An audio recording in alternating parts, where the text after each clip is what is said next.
او چې کله سخت راشي الله دې نه راولي نو بیا په دې معاشره کې عالم مخې ته ولاړ او عالم د قرآن دپاره ډال دی که څومره سخته په دنیا کې راغلې ده علماو د هغې مرسته کړې ده علماو د هغې مخ په وړاندې چې کوم دی نو رهنمایي کړې ده په دې هندوستان کې لاره پاکستان جوړ شوی نه و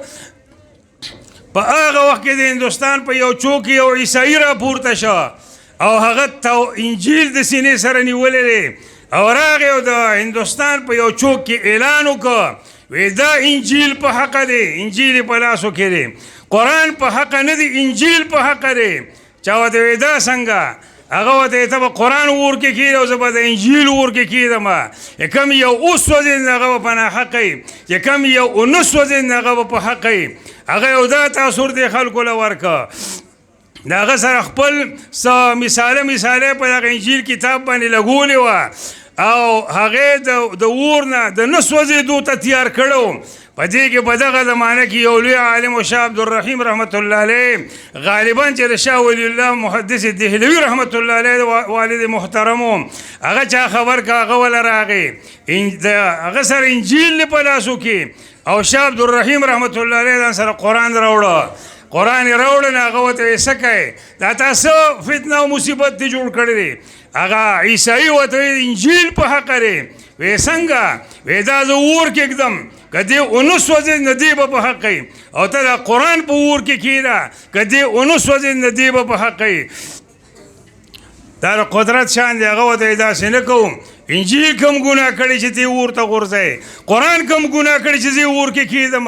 هغه عیسايي ورته څه کوم هغه ورته زه به قرآن د سینې سره ونیسم شاه عبدالرحیم رحمت الله علیه ورته وفرمایل عیسايي ته هغې وی ته به دا انجیل د خپل سینې سره ونیسه اور بل کا یا ته به ورته ودانګې او زه به ورته ودانګم که ته سره د انجیل وسوځولې ته به په ناحقه او که زه د قرآن او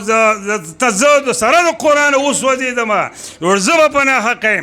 هغه عیسايي چې دا خبرې واورېدې که نه هغه یاره داسې نشي کېدی زه ورته نشم دانګلی انجیل ور کې ږدم ته قرآن ور کې کېږده هغه وایي داسې نه کومه زه به سره د قرآن ورته دانګم ته سره د انجیل ورته ودانګه که ته یې وسوځولې ته به په ناحقه یې که زه یې وسوځولم زه به په ناحقه یم هغه خو څه